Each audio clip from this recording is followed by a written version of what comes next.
Certaines choses dans la vie réussissent à avoir notre attention sans pour autant avoir une raison derrière. Elles sont là et nous fascinent sans qu'on explique pourquoi, et dans mon cas, c'est le sujet qu'on parlera dans cette vidéo qui me fascine. Avant de commencer, j'aimerais clarifier que cette vidéo n'est pas réellement une leçon, mais une introduction et une invitation sur un sujet fascinant.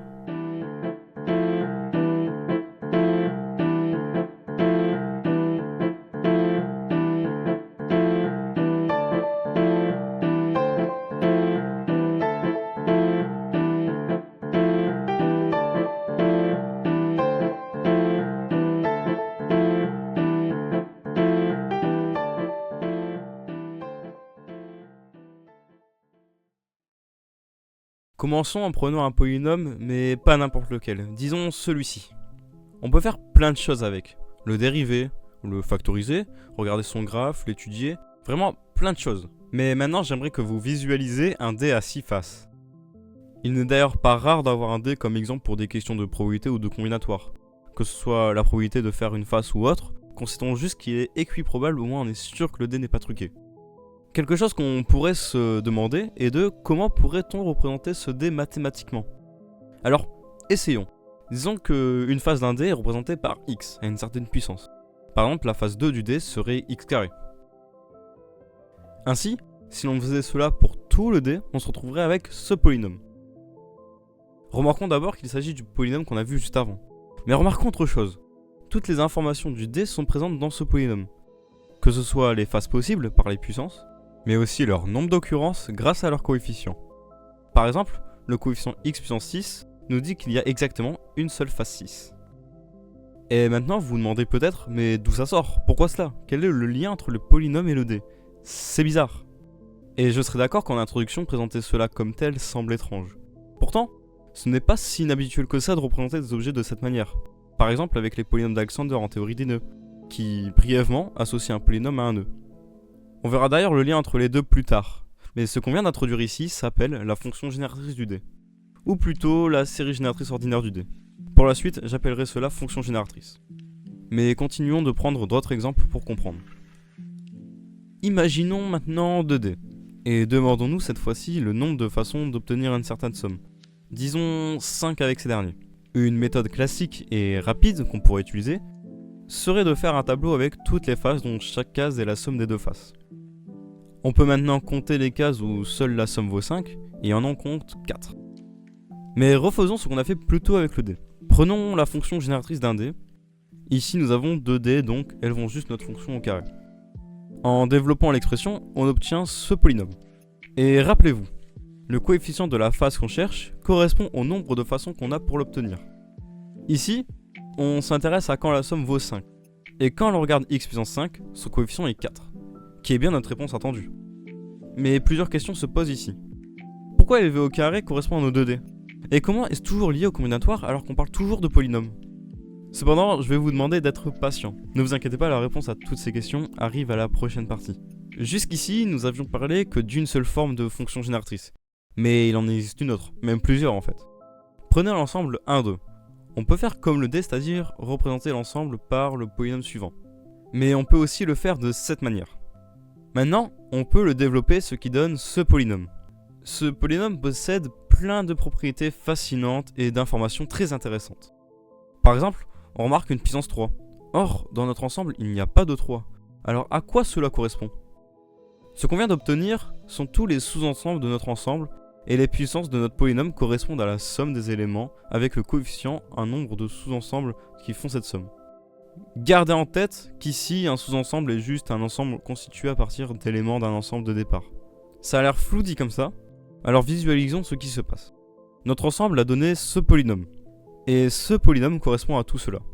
Maintenant, on peut voir qu'il y a un sous-ensemble dont la somme vaut 3, ce qui correspond au coefficient de notre x puissance 3. De la même manière qu'il n'existe qu'un seul sous-ensemble dont la somme vaut 2. Avec ceci en tête, en considérant l'ensemble 1, 2, 3, 4, combien existe-t-il de sous-ensembles dont la somme est divisible par 3? Vous pouvez faire pause pour essayer et prendre le temps de le faire si vous le voulez. Alors, prenons notre ensemble et faisons sa fonction génératrice. En développant, on tombe sur ceci. D'ailleurs, si jamais on a un doute, on sait qu'il y aura 2 puissance 4 ensembles au total. donc la somme des coefficients devrait être égale à ce même nombre. Ce qui nous intéresse ici sont les multiples de 3. Autrement dit, les x dont la puissance est un multiple de 3. Ajoutons les coefficients et on a notre résultat. Il y a 5 sous-ensembles dont la somme des éléments est divisible par 3. On a vu comment les coefficients des polynômes nous indiquent le nombre d'occurrences pour une certaine chose que l'on souhaite. Mais un fait fascinant avec ceci, c'est qu'on peut calculer précisément le coefficient que l'on veut via cette formule. Ici, le f à la puissance n signifie juste la dérivée énième en 0. Par exemple, avec notre ensemble, on souhaite faire la somme des coefficients où le x a une puissance multiple de 3. En appliquant la formule, ça donne ceci. Alors, pour éviter d'avoir plein de dérivées affichées, voici ce que chacune d'elles vaut. Et on a le résultat attendu. Ce qui est intéressant avec tout ce qu'on vient de faire, c'est qu'on peut utiliser tout cela pour des calculs de probabilité et en combinatoire.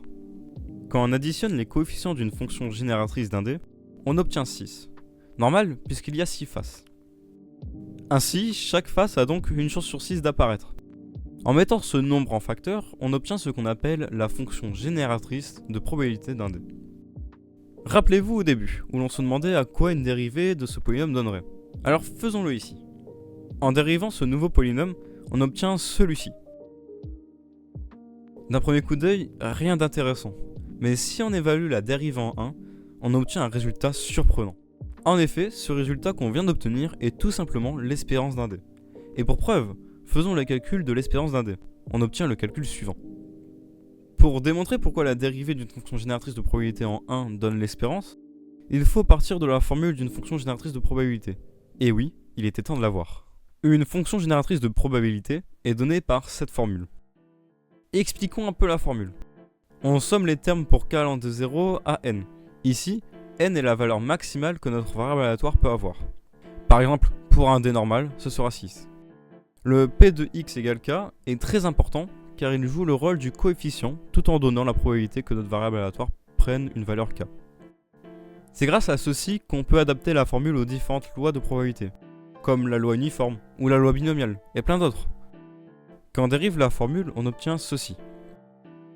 Mais quand on évalue les dérivées en 1, on a le résultat suivant, qui est exactement la formule pour l'espérance de x. Plus tôt, on se posait aussi la question de pourquoi élever notre fonction génératrice d'un dé au carré correspondait à la combinaison de 2 dés. La clé réside dans une propriété fondamentale des fonctions génératrices. Bien sûr, il faut une certaine condition pour que cette égalité existe. Mais en considérant x et y deux variables aléatoires indépendantes, c'est le cas avec nos 2 dés, l'un n'influence pas l'autre, alors on obtient l'espérance de t à la puissance x plus y. Nous avons une somme dans la puissance, donc cela vaut juste ceci. Et comme c'est indépendant, alors on a que c'est égal au produit suivant. Et cela correspond juste au produit de deux fonctions génératrices. Dans le cas du dé, x et y sont identiques. On a donc l'espérance au carré, qui est égale à notre fonction génératrice, le tout au carré. Ce qui explique pourquoi mettre nos polynômes au carré représenter nos 2 dés. Les fonctions génératrices ne s'arrêtent pas que là, bien évidemment. Cette vidéo a pour objectif d'introduire ces notions et d'éveiller votre curiosité, surtout pour celles et ceux qui les découvrent. Si vous avez trouvé ces fonctions intéressantes ou intrigantes, sachez qu'il reste encore énormément à explorer. Par exemple, il y a un lien entre la variance et la fonction génératrice de probabilité. Ça peut être un très bon défi si vous voulez vous y essayer. On y retrouve également différentes applications intéressantes, comme la récurrence, ou mis en lien avec la suite de Fibonacci, vous permet de calculer n'importe quel terme de la suite à votre guise. Pour ma part, les fonctions génératrices me fascinent, et j'ai pris beaucoup de plaisir à partager ceci à travers cette vidéo. Et si elle a éveillé chez vous la même curiosité, l'objectif est comblé.